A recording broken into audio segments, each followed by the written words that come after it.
대낮에요. 서울 한복판에서 이런 일이 벌어졌습니다. 홍순빈 아나운서. 네, 대낮에 서울의 한복판에서 갑자기 둔탁한 소리가 들리는데요. 이 모습을 본 주변의 시민들은 경악을 금치 못했을 것 같습니다. 당시 모습을 확인해 보도록 하겠습니다. 네, 한 남성이요. 마주오던 남성을 향해서 지금 둔기를 휘두릅니다. 저 피해 남성 속수무책이었어요. 가해 남성을 피해서 도망가 보지만 저 가해 남성 끝까지 따라가서 폭행을 이어갑니다. 어이구. 저 남성이요. 고통에 저렇게 주저앉는데도 또 쓰러지는데도 네. 계속해서 폭행을 멈추지 않고 이어갑니다. 아하. 보다 못한 주변의 시민이요. 네. 저 가해 남성에게 다가가서 말리기 시작하는데요. 아하. 그러자 저 남성이 둔기를 좀 내려놓고 진정이 되는가 싶었습니다. 네. 그 사이 신고를 받은 119 구급대원도 현장에 도착을 했고요. 네. 그런데요, 현장을 떠나지 않는 저 가해 남성이 갑자기 분이 덜 풀렸는지 저렇게 응급대원이 구조조치를 하고 있는데도 어허. 다시 둔기를 들어서 저 피해 남성을 위협합니다. 허허. 저 남성이요, 지금 저렇게 공포와 고통 속에서 결국 저 119 구급차로 인해서 병원까지 이송이 됐습니다. 네. 당시의 상황, 지금 CCTV 상으로 봐도 주변이 훤하잖아요. 정말 대낮에 서울 한복판에서 저런 일이 벌어졌는데 목격하신 분도 정말 가슴이 철렁했을 것 같습니다. 그 얘기 한번 들어보시고 이어가 보도록 하겠습니다. 파이튼 사람이 이제 맹목적으로 때리는데 주저앉았는데 앉은 상태, 주저앉으면서 이제 막 피가 나고.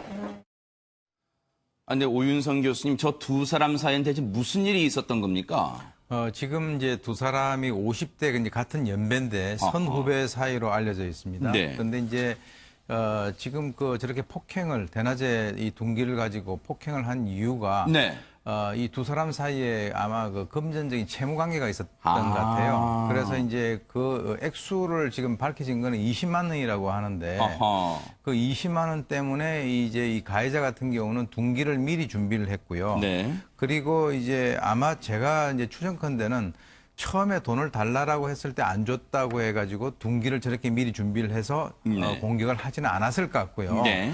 아마 이제 돈을 빌려가고 난 이후에 이제 그 차일피일 계속적으로 미루는 그 과정에서 본인이 상당히 화가 났다라고 하는 것에 대해서는 이해를 한다 손 치더라도 그렇다고 해서 저렇게 대낮에 네. 둔기를 가지고 저렇게 사실은 운이 좋았기 때문에 그렇죠. 사실은 가해자 피해자 다 운이 좋은 거죠. 네. 자칫하면 사망을 할 수도 있는 그런 상황이었단 말이죠. 그래서 이 20만 원 그 금전 문제 때문에 저렇게 범죄자가 되고 한 사람은 아주 잘못하면 죽을 수도 있는 그런 네. 상황이 됐다라고 하는 것이죠. 지금 피해를 당하신 분은요, 얼굴과 가슴 등에 지금 이 중상을 당하셨대요. 그러니까 저 둔기로 추정을 해보면 얼굴 부위를 가격했다는 얘기가 나오잖아요. 그리고 앞서 CCTV에 보면 저 피해를 당하신 분이 고통을 호소하면서 바닥에 쓰러져 있는데도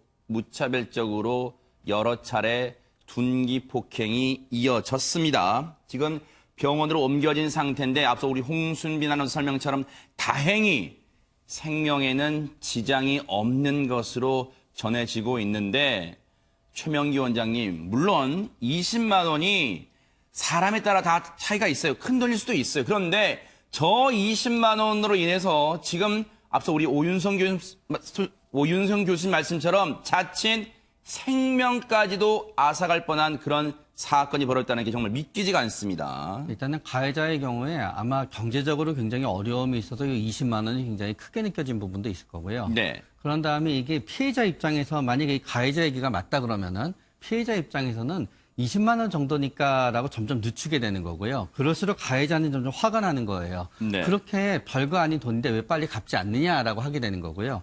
어쩌면 또 가해자가 과거에 이제 뭐 폭력적인 성향이 있었냐 없었냐 봐야 되지만 아마 어쩌면 이 가해자는 한번 방아쇠가 당겨지게 되면은 그 다음부터는 어떤 분노가 조절이 안 되는 사람일 가능성도 굉장히 높아요. 네. 그런데 더 기가 막힌 게요, 김보람 변호사님. 주변 분들의 도움으로 119 구급대원분들이 먼저 도착했는데 구급대원들을 보고도 저 사람이 다시 그 둔기를 들어 재차 공격하는 모습에 정말 어이가 없습니다. 네, 아마 그 본인이 이제 그 그 흥분한 것을 주체하지 못하고 이제 감정 조절이 안 되시는 분들이 많으시잖아요. 그게 이제 경찰이 출동하면 보통은 범행을 하다가도 멈추시는데 아마 이 그 가해자 같은 경우에는 그게 조절이 안 되는 상태였던 것으로 보이고요. 네. 지금 화면에 보시면 이 둔기가 파이프로 보여요. 네. 이건 이제 위험한 물건이고 네. 폭행도 법에서 상당히 이제 세분화해서 규정을 해두고 있거든요. 이 사건 같은 경우에는 이 폭행으로 인해서 그 상해까지 이르렀기 때문에 단순 폭행죄가 아니라 상해죄에 해당이 되고요. 거기에 더해서 위험한 물건인 이 그 파이프로 이런 범행을 했기 때문에 특수상해에 해당돼서 최저형이 기본적으로 법정형이 2년에 해당이 되거든요. 네. 네, 그래서 상당히 좀 이제 중대한 사건이 아닌가 싶습니다. 네. 금전 문제로 자칫하면 더 끔찍한 사건이 벌어질 뻔한 그런 얘기였습니다.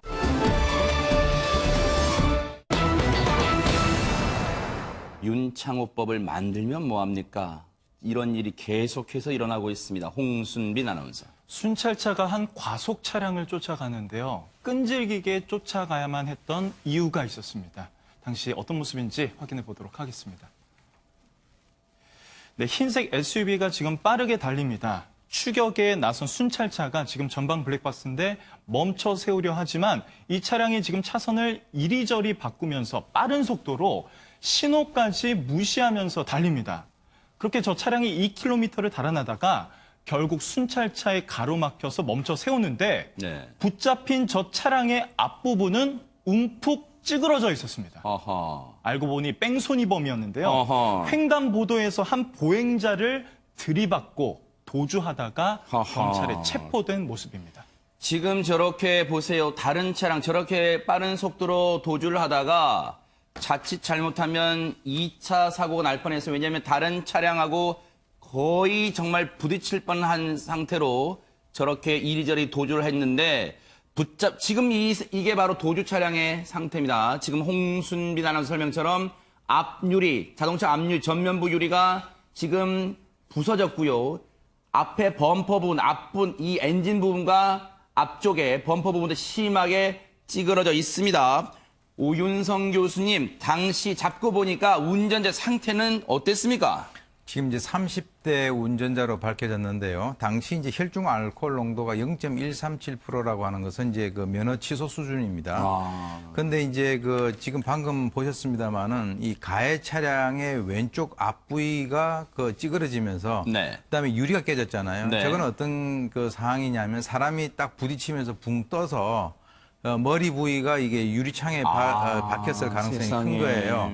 그래서 이제 주위 사람들이 그 당시 쿵 소리가 나길래 이게 무슨 그 덤프 트럭하고 뭐하고 부딪히나 할 정도로 강한 어떤 충격을 받았단 말이죠. 네. 근데 이제 아까도 얘기 나왔습니다만 윤창호법이 만들어지고 난 뒤에 이 음주운전이 별로 줄어드는 그런 기색이 안 보여요. 그 이유는 본인들이 그런 것을 처벌에 대해서 의식은 했겠지만 네. 습관적으로 술을 마시고 취하는 순간에 이성이 마비가 되니까 또 다시 이제 그 핸들을 잡는 것인데 네. 정말 이번에도 저렇게 그 어처구니 없는 사건 때문에 아주 젊은 목숨이 또 이제 그 어떻게 보면은 안타까운 그런 상황이 된 거죠. 네.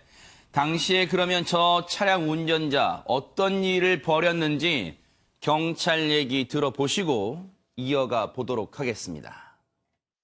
그 음주운전 차량이 보행자를 치고 도주한 사건이 발생했습니다. 그 한 분이 그 용의 차량을 추적을 하셨습니다. 추적하시면서 용의 차량 번호하고 차량 색상 등을 112로 신고해 주셨습니다. 그걸 근거로 저희 순찰차가 주변을 순찰하다가 용의 차량을 발견하고 약 2km가량 추적하였습니다만 저희가 정지 명령을 불응하고 계속 도주하여 제가 순찰차로 용의 차량 앞을 가로막아서 근거하였습니다. 그 근거해서 확인해 보니 음주 측정을 해보니 약 0.137 정도로 그 음주 취소 수치가 나왔습니다. 그런데 김보람 변호사님 앞서 홍순빈 아나운서 설명에 보면 저 뺑소니 차량이 검거되기 전에 횡단보도에서 보행자를 치었다 그랬잖아요. 네. 그 보행자는 지금 어떻게 됐습니까? 지금 이런 안타까운 사건이 계속해서 많이 발생을 하고 있어서 정말 이제 마음이 아픈데요. 지금 이 10대 남성은 현재 사망한 상태라고 합니다. 아하. 네. 이 10대 남성의 그 신상이 밝혀지면서 참 뭐 더 안타까워하고 있는데요. 네. 그 음주운전 사고로 숨진 이 10대 남성은 대학 입학을 열흘 앞둔 예비 대학생이었다고 하하. 합니다. 또 이날은 그 어머님 생신 잔치를 마치고 그 허리 디스크 판정이 좀 있어가지고 네. 운동을 하려고 가던 길에 이런 사고가 났고 사고 이후에 이제 돌아오지 못한 거죠. 네. 사망한 10대. 그런데 한 열흘쯤 뒤면 3월에 부푼 꿈을 안고 대학에 입학하려던 예비 대학생이었답니다. 얼마나 지금 황망하겠어요, 유족들 입장에서는요. 그런데 이 유족들이요, 지금 울분이 어디 하소연할 데가 없다 보니까 장희영 교수님, 청와대 청원 게시판을 찾았다면서요. 그렇죠. 뭐 이미 사고는 벌어진 것이고, 뭐 집안에서는 무엇보다 어머니가 그날 생일이었고, 본인의 생일 축하 행사를 하고 아들이 참 착실했던 것 같아요. 제가 볼 때는 허리 디스크를 받았다고 해도 뭐 젊은 친구들 뭐 운동하라 그러는데 운동 제대로 하나요? 근데 밤에 또 빠뜨리지 않고 운동을 많이 걸으라 그러잖아요. 허리 디스크 판정 받으면 네네. 등 근육 강화시키기 위해서. 걸으러 또 나갔다가 이렇게 참변을 당했고, 지금 문제는 또 이렇게 보도에 나오면 얼마나 강한 충격으로 아들이 즉사를 했을까, 이런 생각까지 또 상상을 하시게 될 거 아니겠어요? 상대적으로 많이 이제 아프고 무엇보다 음주운전이라는 게 더 큰 상실감을 주는 건데, 그러다 보니까 청와대 청원 게시판에 이런 글들을 남겼습니다. 사고 전날은 엄마의 생일이었고 케이크를 함께 먹고 운동 나갔던 길이 조카의 마지막이었다. 이제 이런 가족의 유가족의 글이 올라왔고요.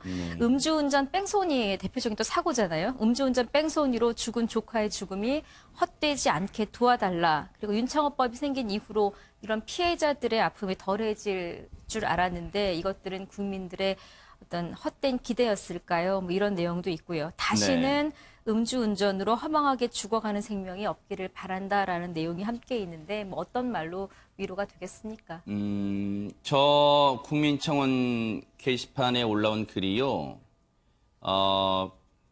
피해자분, 지금 안타깝게 목숨을 잃고 말았습니다. 그 피해자분의 이모부라고 밝힌 분이 너무너무 분통하고 억울해서 글을 올리셨어요. 정말로 착한 외아들이었답니다. 외아들. 이 외아들이었는데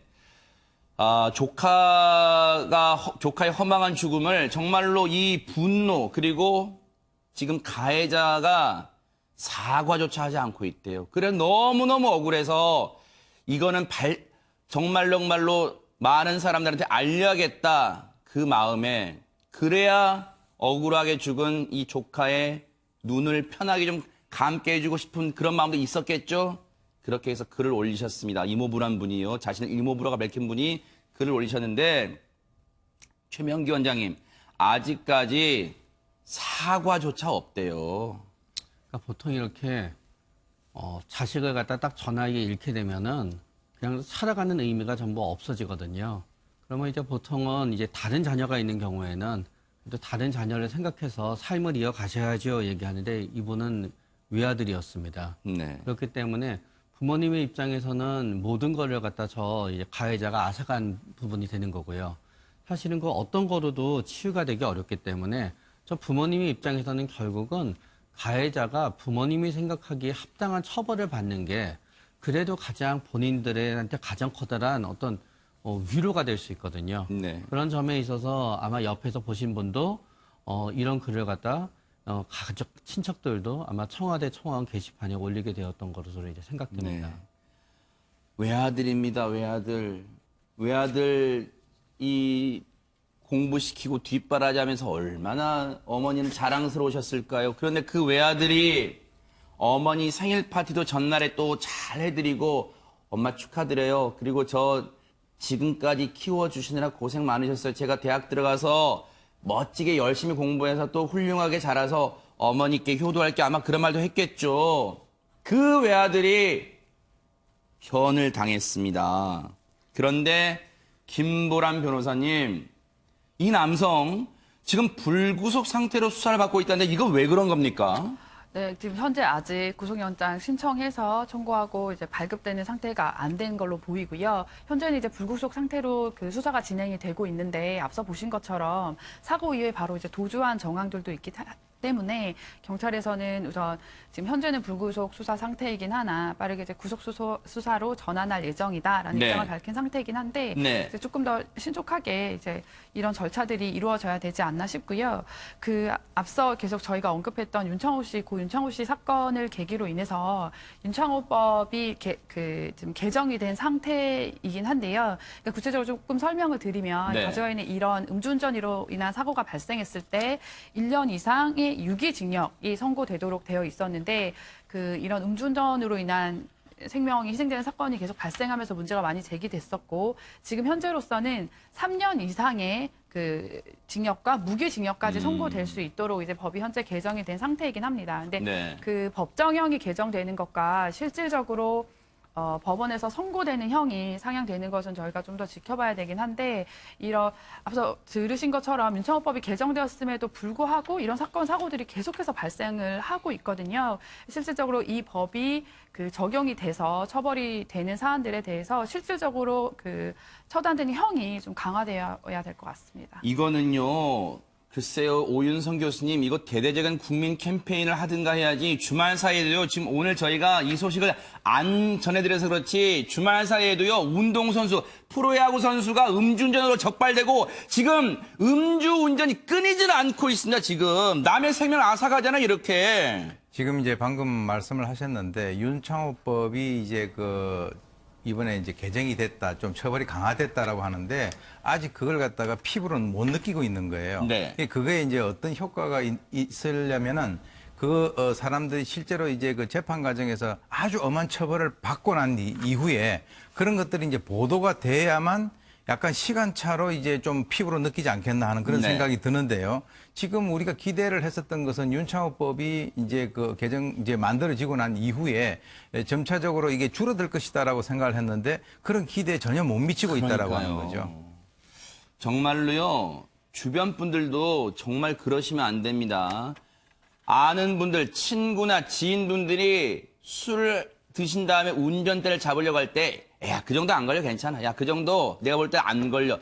이런 말 도와주는 게 아니라요, 정말 음주운전 사고를 유발하도록 조장하는 거랑 다름없어요. 정말로 주변 분들도 경각심을 갖고 한두 잔은 괜찮겠지. 이런 생각부터 반드시 떨쳐내야 될 것 같습니다. 정말로 가슴 아픈 그런 사고였습니다.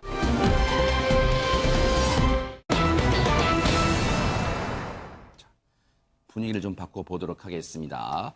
이제는 경찰도 멀티플레이어 시대가 온 건가요? 홍순빈 아나운서. 네, 마트에서 계산을 하다가 아차 이것도 사야지 해서 갑자기 이 계산을 중단하고 다른 물건을 고르러 가신 경우 한 번쯤 있으실 텐데요. 이 남성도 그런 줄만 알았는데 그렇지 않았습니다. 이게 어떤 상황인지 당시 모습을 확인해 보도록 하겠습니다. 네, 편의점에 한 남성이 들어옵니다. 짐 정리를 하던 점원이 다가와서 저 남성에게 담배 한 보루를 꺼내주는데요. 근데 이 남성 계산도 하지 않고 갑자기 돌아서기 시작해요. 뭔가 좀 다른 물건을 고르러 갔나 싶었는데 일단 문 쪽으로 향합니다. 이렇게 점원이 보고 있는데 태연하게 저만에게 한마디 말을 남기고 담배를 챙겨서 걸어 나갑니다. 아하. 놀란 점원과 주인이 저 남성을 뒤쫓아 갔겠죠. 네. 그렇게 이 밤 시간에 대로변에서 쫓고 쫓기는 추격전이 벌어졌는데 저 여성들이 저 남성을 따라가기가 쉽지는 않았을 것 같습니다. 네. 그런데 저 남성이 과연 어떻게 됐을지 네. 그 영상을 이어서 확인해 보도록 하겠습니다. 네. 담배를 내려놨을까요, 혹시 도로에? 같은 시각이었어요. 네. 경찰이 근처에 있다 저 남성을 목격한 거예요. 어허. 무슨 일인지는 정확히 몰랐겠지만 일단 붙잡고 봅니다. 어허. 범행을 직감했겠죠. 저렇게 엎어치기로 이야. 단숨에 제압을 한 건데요. 네. 범인은 훔친 담배를 한 번도 피워보지 못하고 아하. 이날 바로 붙잡혔습니다. 이야. 아니, 그러면 지금 저 상황에서 오윤성 교수님, 지금 저 편의점에 있던 직원분과 주인분이 신고를 하면서 쫓아가던 거에서 경찰이 대체 어디서 나타난 거예요, 갑자기? 저게 이제 신고를 한 것이 아니고 네. 이제 뻔뻔한 좀도둑이 자기 발로 이제 도관에 들어온 그런 상황이 돼버린 제발로? 거예요. 아하, 네. 왜 그러냐면 그 당시에 이제 그 부산 도시철도에 네. 사상과 하단선 이 공사장 인근에 이제 그 절개지가 붕괴가 돼가지고 네. 저 경찰관들이 그 안전 통제를 하기 위해서 나와 있었던 거예요. 네. 그런데 이제 지금 도망을 가면서 뒤에 따라가면서 잡아라라고 얘기를 갖다가 하는 소리를 듣고 네. 그 경찰관들이 어떻게 보면은 이제 기능이 두 개로 발휘가 된 거죠. 교통 통제를 하면서도 도망가는 이제 저 범인을 잡은 것인데요. 네. 원래 이제 우리가 저렇게 잡아라라고 하는 것을 우리가 호창한다라고 합니다. 근데 이제 호창한다라고 하는 것은 경찰뿐만 아니라 일반인들도 현행범은 체포를 할 수 있게 돼 있어요. 근데 이제 그 일반인도 아니고 경찰들이 2명이 있었는데요. 네. 지금 도주하는 그 앞쪽과 뒤쪽이 같이 있었단 말이죠. 네. 그러니까 저 뻔뻔한 좀도둑이 그 안으로 들어오는 상황에서 바로 엎어치기를 당한 것이죠. 아하. 지금 저 상황 보면요. 순간적으로 정말 눈 깜짝할 사이에 아마 저 판단을 내릴 때 아마 뇌에서는 뭐 0점 몇 초도 걸리지 않았던 것 같아요. 순간적으로 직감을 하고 이건 범인이구나. 범죄를 저질렀구나. 직감을 하고 바로 경찰이 쫓아갔던 것 같은데 옆에서 보니까 일단 처음에 있던 경찰이 따라붙었는데 조금 스피드가 늦었던지 모자까지 벗고 가려고 하는데 그 다음에 있던 경찰이 잡고 업어치기로 제압을 했습니다. 당시 이 경찰분의 얘기 들어보시고 이어가 보도록 하겠습니다. 교통통제 근무 서고 있었는데 한 여성이 뛰어오면서 도와달라고 막 그렇게 소리치고 남자 한 명이 맨발로 보이는데 이렇게 전력 질주해서 한 방향으로 가는 게 보여서 저희가 보니까 손에 담배를 들고 있는 걸 보고 이거 절도범이겠다 이렇게 생각해서 저희가 합심해가지고 같이 그렇게 검거했습니다. 이 경찰분들의 흔히 우리가 그런 말 하잖아요, 장 교수님. 경찰분들 촉 같은 게 있다 그러잖아요. 저 순간을 보고 그냥 뭐지 하고 그냥 지나칠 수 있을 것 같은데 바로 몸이 먼저 반응한 것 같습니다. 그러니까 보면 마치 쫓아가는 일행처럼 그냥 바로 뛰어가는 모습 그러네요. 보면 무슨 뒤에 그 편의점 주인과 알바생과 이 경찰이 한 편으로 그러네요. 적으로 네. 움직인 것처럼 저 지금 굉장히 인상적으로 봤는데 게다가 네. 저렇게 추격전이 있다고 항상 앞에 가는 사람이 나쁜 사람은 아니잖아요. 뒤에 쫓아오는 사람이 나쁜 놈들일 그럴 수도 수도 있는데 있죠, 네.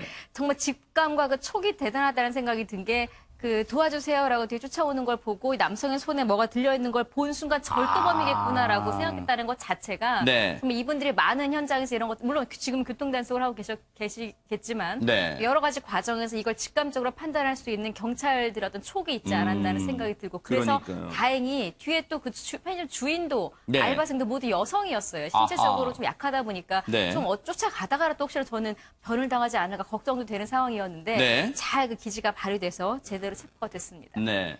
근데 앞서 편의점 내부에서 이 남성이 태연하게 담배 한 보루를 들고 나가는 장면 보셨잖아요. 근데 홍순빈 아나운서, 네. 이 남성이 편의점 문을 나가기 전에 잠시 멈칫한 다음에 이 여직원분을 향해서 뭔가 말을 하는 게 나왔는데 그때 혹시 뭐라고 했는지 조사가 됐어요? 영상 속의 모습도 굉장히 태연하고 뻔뻔했는데 네. 했던 말도 뻔뻔했어요. 뭐라고 했는데요? 잡을 테면 잡아봐라라는 식의 뭐예요? 말을 종업원에게 남기고 담배를 챙겨서 나간 겁니다. 뭐 영화 제목이에요. 잡을 테면 잡아봐. 무슨 영화 제목처럼 한마디 외치고 왔답니다. 신고할 테면 신고해봐. 이렇게 겁박을 줬대요. 신고할 테면 해봐라. 그러니까 아마 이 여직원분이 멈칫했겠죠. 저게 협박이니까요. 그런데 다행히 그 편의점 주인분이 같이 계셨나 봐요. 안쪽에. 그래서 얼른 도움을 요청해서 같이 쫓아가서 저렇게 또 경찰에게 도움을 요청했는데 저 남성이요. 뻔뻔하게 이런 범행을 태연하게 저질렀던 이유가 뭘까요? 최명기 원장님. 본인의 말로는 부모에게 야단맞은지 화가 나서 범행을 저질렀다는 거예요.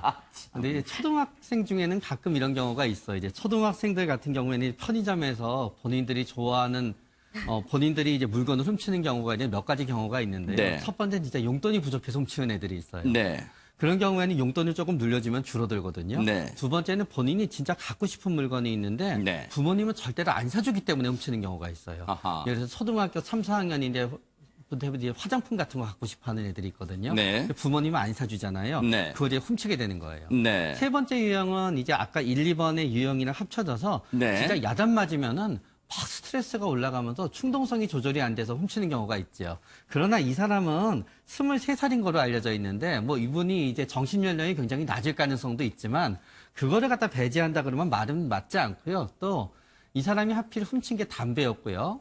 만약에 편의점에서 무슨 뭐를 하나만 훔친 게 아니라 한 보루를 훔친 걸 보면은 홧김에 화가나 범행을 저질렀다라고 했지만 이것도 일부의 원인일 수는 있겠으나 결국은 본인이 감정적으로 범행을 저질렀다라고 하면서 자신의 여죄를 갖다 훔치려고 한 말이 아닌가라고 추측해 보게 됩니다. 네.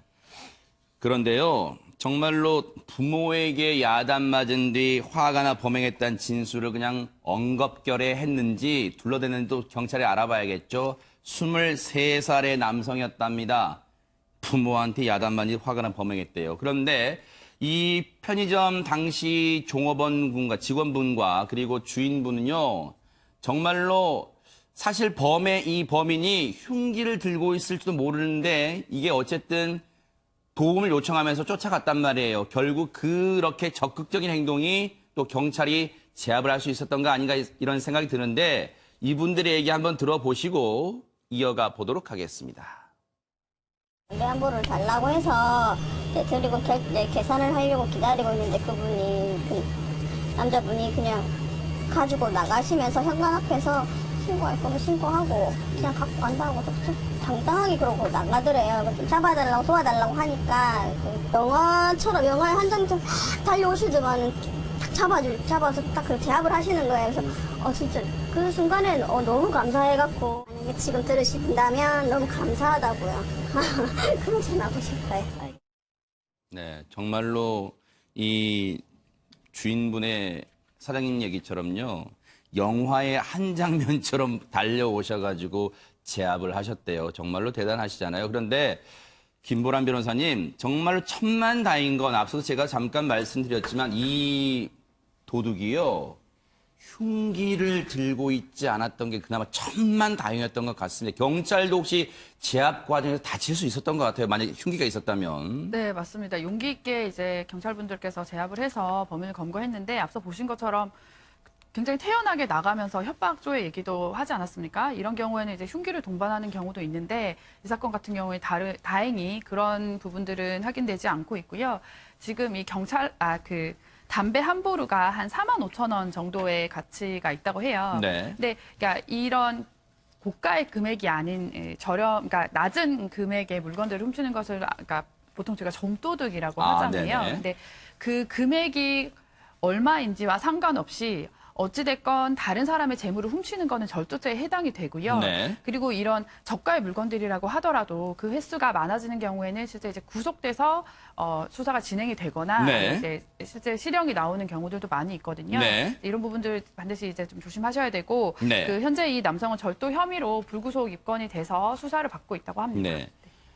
이런 생각이 들어요. 오윤성 교수님. 사실 이 남성 지금 이 범죄로 잡힌 게 재수가 없는 게 아니라 오히려 이 23살밖에 안 됐다 그랬잖아요. 자기 인생에 오히려 지금 큰 교육이 될 거예요. 왜냐하면 바늘 도둑하다가 안 걸리면요. 나중에 소도둑질 할 거예요, 진짜로. 제가 볼 때는 아마 저렇게 뛰어서 도망을 가다가 현장에서 이제 현행범으로 체포가 되지 않았다 손치더라도요. 아마 저거는 이제 신고를 하게 되면은 조금 시간이 걸려서 그렇지 아마 체포됐을 거라고 봅니다. 네. 왜냐하면 본인이 그대로 얼굴이 다 노출돼 있는 아하, 상태이기 네. 때문에. 그래서 어떻게 보면은 좀 약간 자포자기인 그런 막무가내 식의 어떤 범죄를 저질렀다라고도 좀 생각이 들고요. 네. 이번 처음 이제 불구속 지금 이제 입건된 상태에서 지금 사법 처리를 받을 텐데 네. 글쎄요 아마 초범 같으면은 뭐 여러 가지 어떤 선처가 될 가능성도 있는데 네. 이번 기회를 자기의 굉장히 중요한 어떤 하나의 전기로 삼아가지고 네. 인생 사는 방법을 좀 바꿨으면 합니다. 그러니까요. 정말 좋은 말씀 해주셨어요.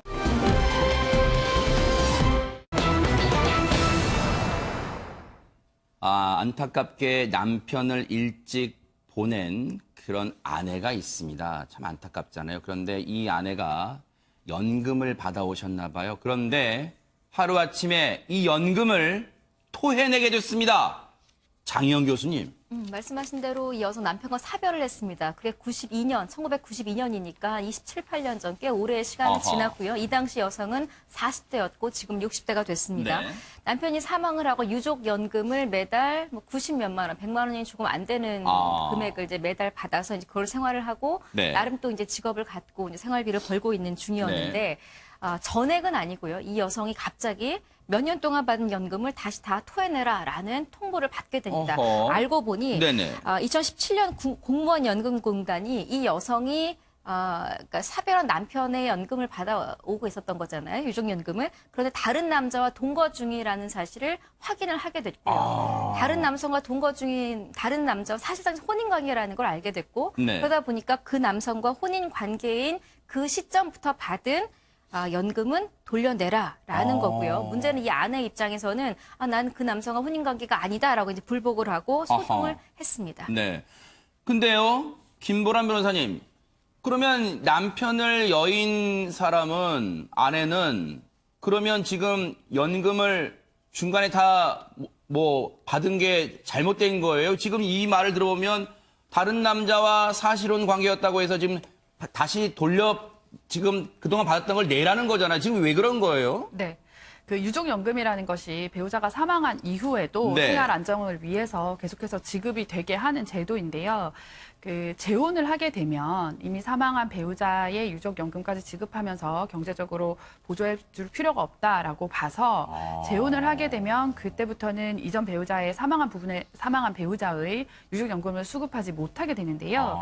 이 재혼이라는 것이 단순히 법률상 혼인하는 것뿐만 아니라 사실혼 관계까지 포함이 되는데요. 이 사실혼이라는 거는 그러니까 법적으로는 혼인신고가 안 되어 있지만 실질적으로 혼인과 동일한 상태를 저희가 사실혼이라고 하거든요. 근데 사실 이 부분은 입증하는 방법이 보통 이제 나이가 좀 어린 분들은 자녀를 그 사이에 자녀가 있었느냐. 근데 이분들 같은 경우에는 이제 나이가 많으시잖아요. 그렇기 때문에 이제 자녀가 있을 가능성은 별로 없고 이런 경우에는 같이 생활을 했느냐, 뭐 생활비는 어떻게 지급이 됐느냐, 가족들 간의 관계가 서로의 경조사를 참여했느냐 이런 부분들을 판단을 해서 이제 사실혼인지 판단해서 사실혼의 경우에도 유족연금을 수령하지 못하게 됩니다. 네.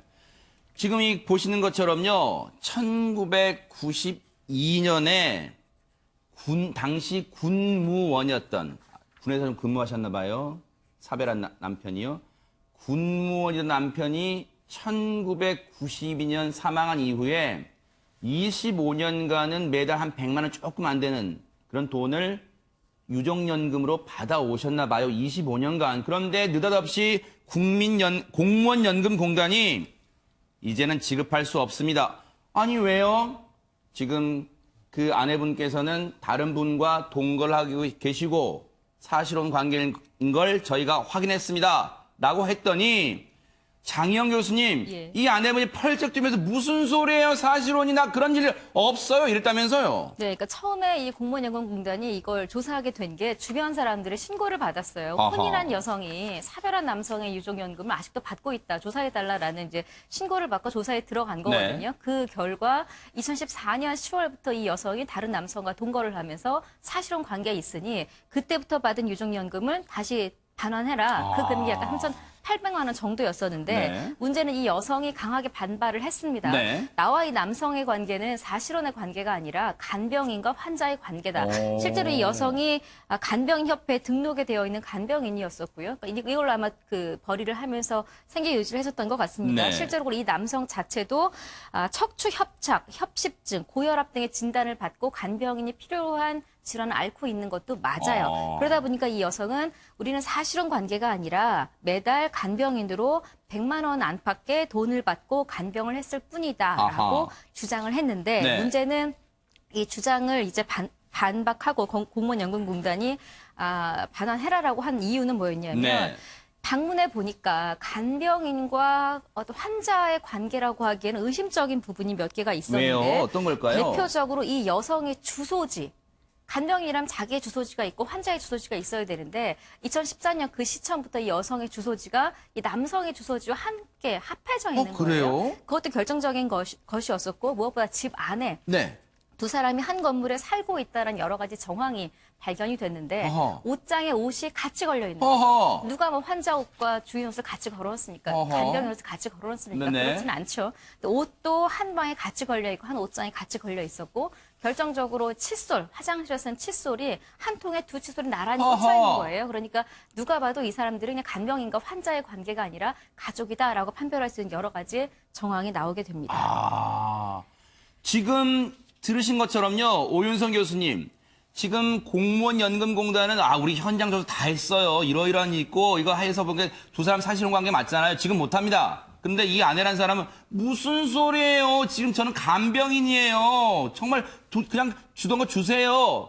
저는 지금까지 받은 거 다시 못 뱉어냅니다. 지금 이러고 있어요. 결국 재판에 갔는데 재판부는 누구 손을 들어줬을까요? 네, 이제 재판부는 결국 이제 그 공단 측의 손을 들어주면서 어허. 이 연금 환수 조치가 정당하다 이렇게 이제 그 판결 내렸습니다. 어허. 그 이유가 이제 일단 아까 이제 얘기 나온 그 이외에 네. 그 지역 주민 7명을 대상으로 해가지고 물어보니까 4년 전부터 부부 행세를 하면서 살아왔다라고 하는 사실 확인서를 받았고요. 그다음에 이제 또 하나는 아까 뭐 주소지 옮겼다라고 한 주소지 사실 간병인이 지금 그 이게 간병을 하는 사람이 그 환자 주소지로 옮긴다는 게 그게 정말 어색하잖아요. 그러니까 전입신고가 해야지 지금 합쳐지는 거잖아요, 네, 주소가. 그렇습니다. 거기다가 이제 뭐 여행도 같이 갔다라고 하고요. 하하. 그다음에 가장 핵심적인 것이 이 공단 측에서 바로 이 그 며느리 편지를 발견을 했어요. 어허. 그러니까 며느리라고 하는 것은 바로 이 여성의 며느리가 되겠죠. 아. 그런데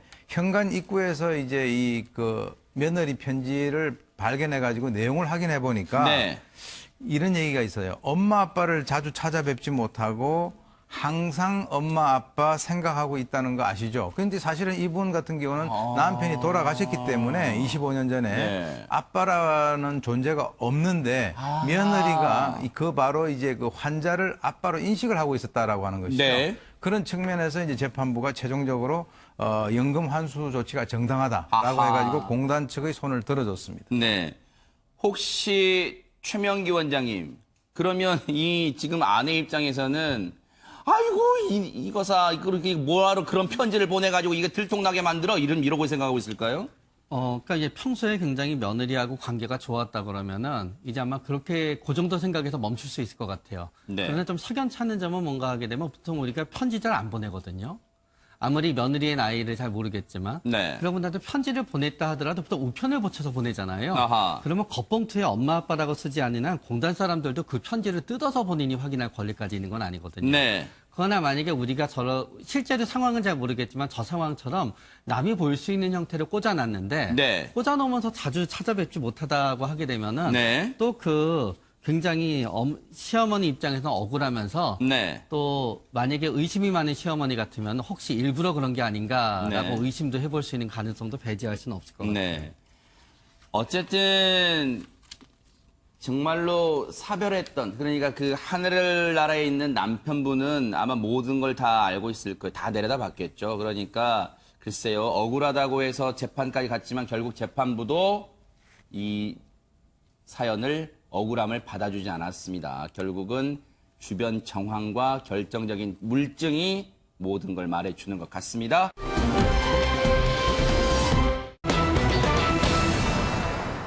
지난주 뉴스파이터가 전해드리는 사건인데요. 해운대에 있는 한 호텔에서 수영을 하던 초등학생이 지금 의식불명에 빠졌습니다. 지금 그 이후에 어떻게 돼가고 있는지 뉴스파이터가 추적을 해봤는데요.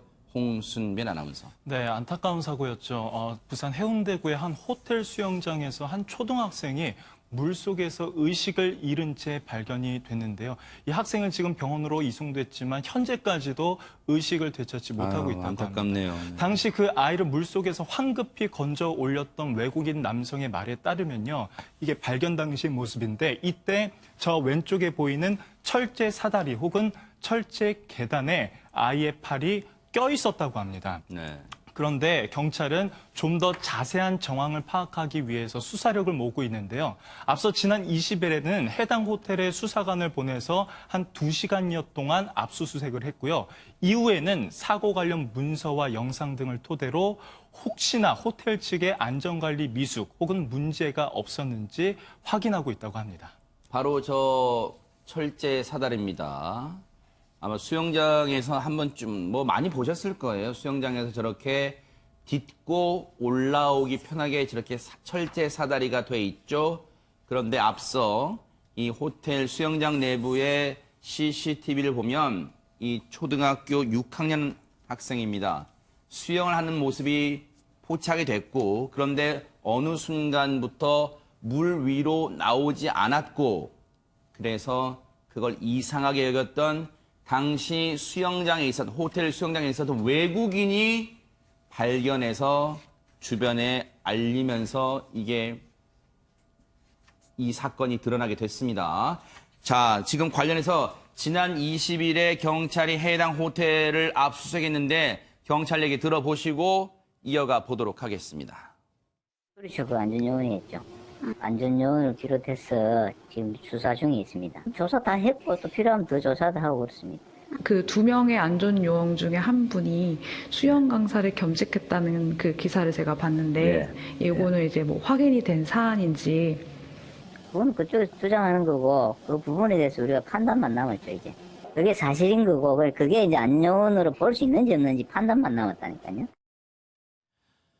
이게 정말 때늦은 후회입니다만 오윤성 교수님 당시 안전요원이 정말 제대로 수칙만 지켰다 하더라도 조기에 발견할 수 있지 않나 이런 생각을 해봅니다.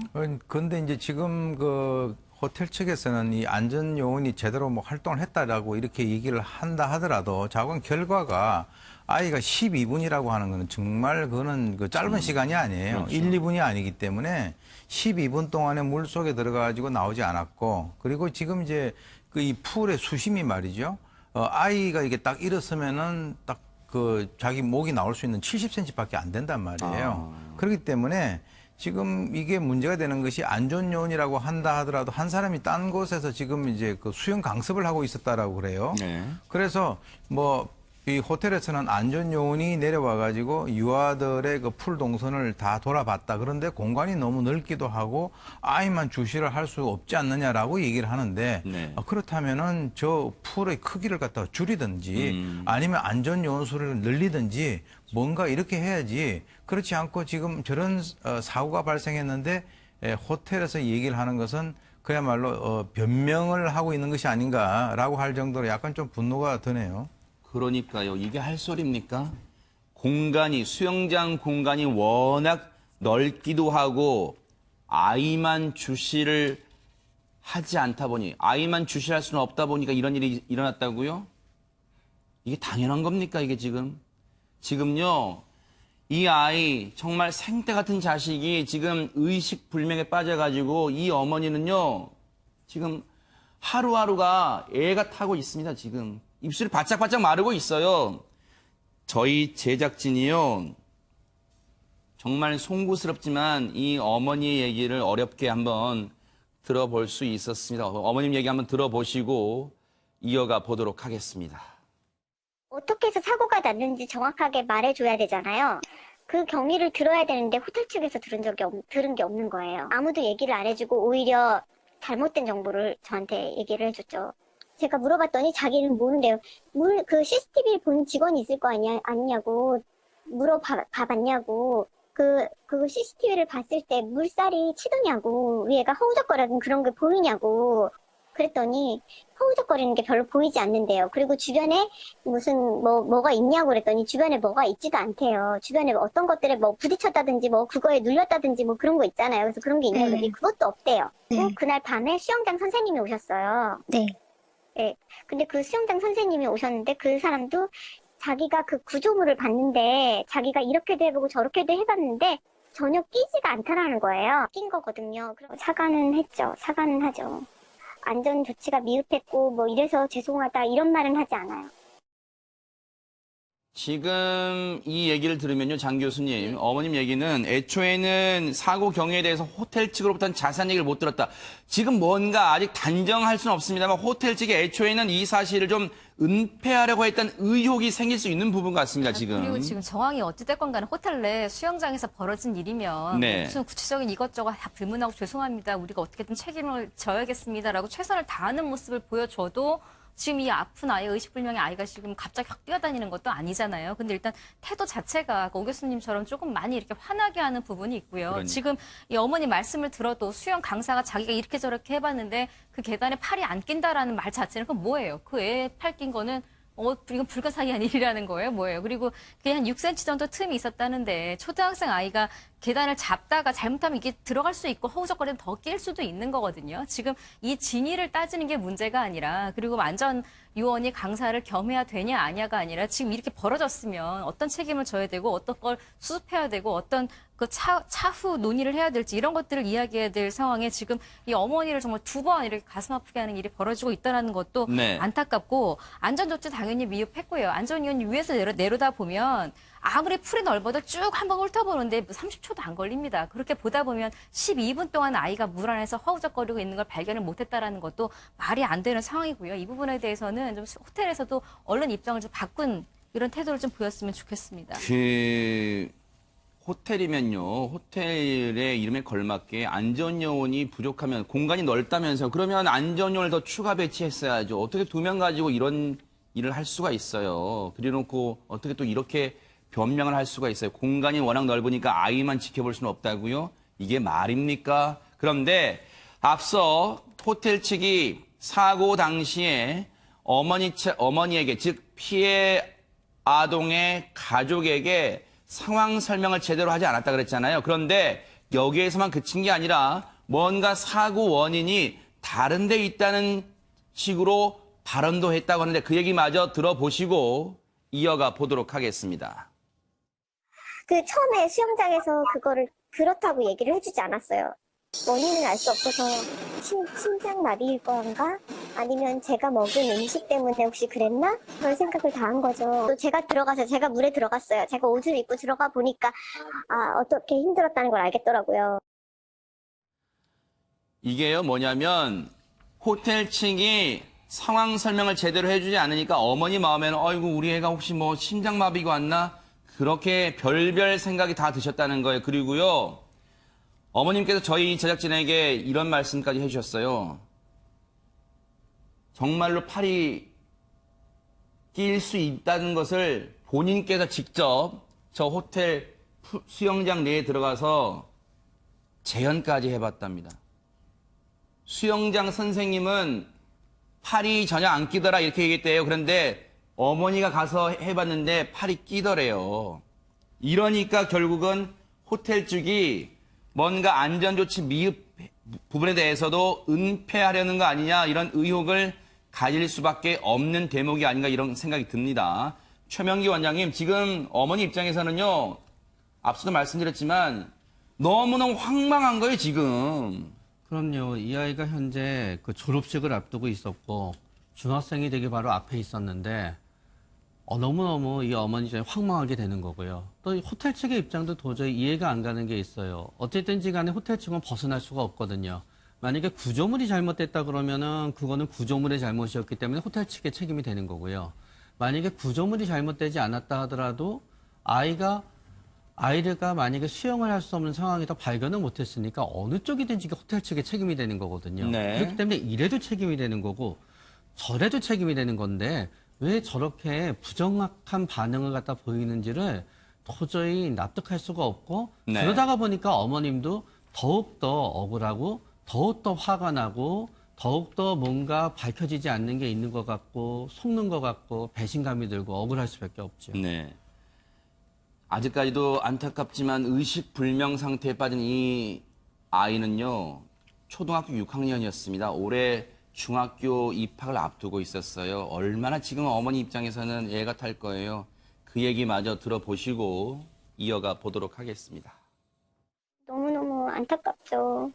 졸업식을 앞두고 있었는데 졸업식도 못하고 그다음에 교복을 찾으러 오라고 교복 업체에서 문자가 오는 거예요. 네. 그래서 저는 교복을 찾으러 갔는데 추가로 시킨 교복 그 셔츠하고 바지 하나를 더 추가로 했는데 엄마 교복 찾아왔다고 우리 애한테 말해주고 또 그래서 우리 애를 위해서 교복을 찾으러 갔지만 마음이 이루 말할 수가 없어요. 이 상실감은 이루 말할 수가 없어요. 지금 사실 거의 뇌의 기능이 없어요. 의식불명이고 저는 정말 인정하고 싶지 않지만 의사 선생님은 계속 내 살을 얘기를 계속 해주시고 계세요. 저희 부모의 입장에서는 그거를 받아들이기가 되게 힘들어요. 혹시 기적을 바라고 계속 기다리고 있는 거죠. 안타깝습니다. 지금 이런 상황입니다. 의료진은 절망적인 얘기를 계속 해주고 있지만 어머님은 기적의 끈을 여전히 놓지 않고 계십니다. 상황이 이런데 혹시 호텔 측의 입장은 뭡니까? 홍순빈 아나운서. 네, 관련해서 저희 뉴스파이터 제작진 측에서 이제 호텔에 계속 연락을 취해 봤는데요. 아직까지는 지금 연락이 닿지 않고 있는 상황입니다. 글쎄요. 의도적으로 연락을 회피한다고 생각하지는 않습니다. 하지만 뭔가 책임 있는 답변을 내놔야 될 시점 같은데요. 김보람 변호사님.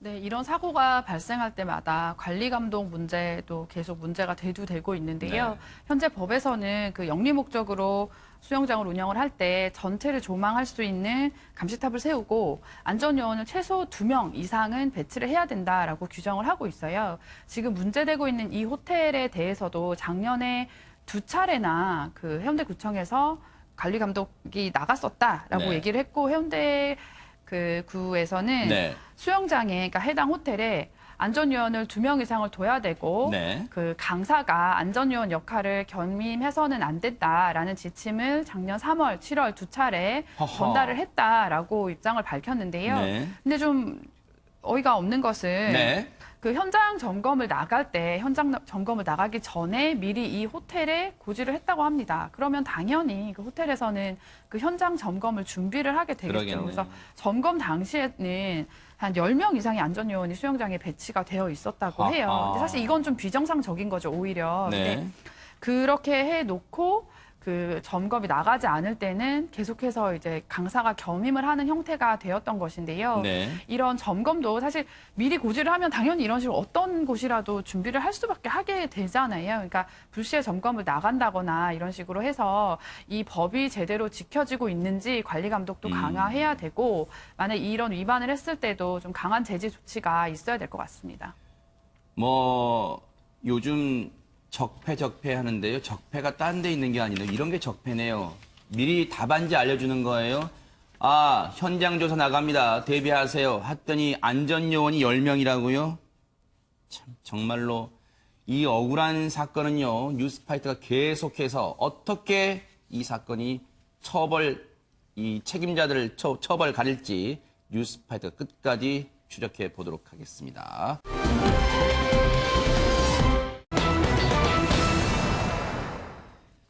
파출소 하면은 참 일반적으로 조금은 가기 꺼려지잖아요.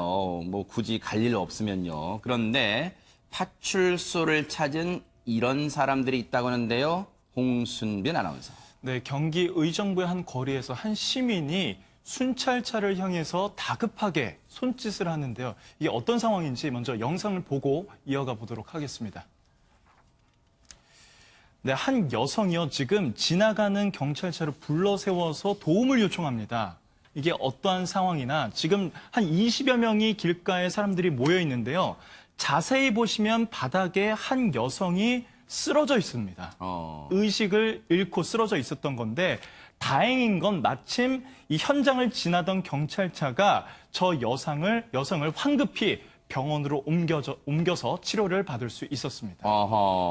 정말로 제때 정말로 천우신조인가요? 거길 때마침 이 경찰차가 지나고 있었어요. 그랬더니 이 경찰이 지나간 걸 목격한 여성분이 다급하게 차를 세웠는데 그때 오윤성 교수님 경찰차로 2분 만에 일단 이송이 됐고 다행히 응급 조치를 받았던 것 같습니다. 예, 그렇습니다. 지금 이제 그 아이를 데리고 지나가다가 어머니가 이제 쓰러졌으니까 거기에서 이제 제가 느끼는 것은 늘 시민과 근처에 있는 그 이 경찰이라고 하는 것이 중요하거든요. 네. 경찰이 꼭 필요할 때 없거나 연락이 안 되면 안 되는데 네. 마침 거기에 그 경찰차가 지나가고 있었고 네. 그리고 이제 목격을 했던 여성이 경찰차에 도움을 청해 가지고 네. 그리고 이제 그 이 경찰이 시민들에게 그럼 빨리 119에다가 연락을 해라 네. 라고 해 가지고 도착할 때까지 한 10분 정도 걸렸고 네. 그리고 바로 이제 그 병원으로 이송을 갖다가 했는데 네. 2분 만에 응급실에 도착을 해 가지고 네. 아주 급한 그런 상황을 넘긴 것이죠. 네. 그런데 저런 이 다급한 일이 있었는데 홍순빈 아나운서, 제가 앞서 파출소 얘기는 왜 한 거예요, 그러면? 이제 그 이후에 있었던 모습인데요. 네. 저 날이 있은 지 열흘 후에 한 파출소에 남자아이 1명, 여자 학생 1명이 찾아왔다고 합니다. 네. 어떤 상황인지 한번 확인해 보도록 하겠습니다. 네, 열흘 뒤입니다. 지금 한 파출소에 보시면 남학생과 여학생이 찾아왔습니다. 저 남학생이 그 품 안에서 뭔가 주섬주섬 꺼내서 지금 경찰관한테 전달하는 모습인데요. 지금 경찰관이 받아든 저 물건은 이 두 학생이 직접 쓴 손편지였습니다. 하하. 뭐라고 편지에는 김보람 변호사님 내용이 손편지인가요? 뭐 편지 뭐라고 적혀 있던 거예요? 그러면 그 아이들이 이제 고사리 손으로 그 경찰 아저씨, 파출소에 계신 아저씨 분들에게 이제 감사함을 전하는 내용인데요. 저 왼쪽에 있는 저 사진 저 편지인가 보네요. 네, 맞습니다. 밑에 보면 너무 귀엽게 그 경찰 캐릭터랑 그 경찰 포도리, 포도리도 그렸네요. 아하. 포도리도 그려져 있는데 네. 아이들이 엄마가 쓰러져서 너무 놀랐을 텐데 이렇게 엄마가 쓰러졌을 때 경찰차에 태우고 빨리 병원으로 가주셔서 너무 감사하다. 덕분에 저희 엄마가 많이 지금 현재 나았다. 그 감사함을 담으려고 이제 편지에 써서 드린다. 그리고 이제 아이들이 너무 귀여운 게 우리 엄마 말고도 다른 분들이 이런 어려움이 있을 때 도와달라 이런 네. 내용도 남겼는데요. 아이들이 사실 경찰 아저씨 하면은 나쁜 사람 잡아가는 조금 무서워하기도 그렇죠. 하는데 네. 이런 어려움이 있을 때 도와주는 이제 따뜻한 그런 경찰이기도 하다. 이런 모습에 아이들이 마음이 진짜 훈훈해졌을 것 같습니다. 얼마나 이 경찰분들 앞서 그 사고 났을 때 저 두 아이들이 엄마 옆에서 쓰러진 엄마 옆에서 엉엉 울고 있었대요. 세상에. 이 편지 받은 경찰분은 얼마나 뿌듯했을까요? 그 얘기 들어보시고 이어가 보도록 하겠습니다. 그날이 저희가 쉬는 날에 애들이 온 거예요. 남매 둘이. 그래서 이제 다음날 저희가 이제 그거를 다른 직원들한테 이제 받은 거예요.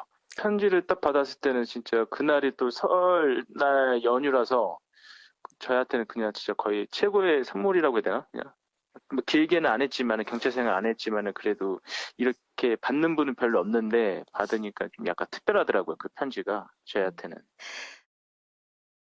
그러니까요. 정말로 정말 이 장한일 하셨고요. 장 교수님 편지 문구에 그게 있네요. 경찰 아저씨, 저희 엄마 말고도 다른 사람도 많이 도와주세요. 이렇게 써 있습니다. 아저씨들 더 수고하라는 말을 끝으로 남겼네요. 네. 아저씨란 표현을 써서 포도리도 있는데 포도리만 그린 거 보니까 아저씨들이 네. 인상적이었던 것 같고 또 네. 뒤에 건강하세요라는 말도 잊지 않았습니다. 네. 또 참 아름다운 이야기가 훈훈하게 마무리되는 것 같습니다. 그러니까요. 정말로 경기 진접파출소의 박정권 경장님께서 정말 좋은 일 하셨습니다.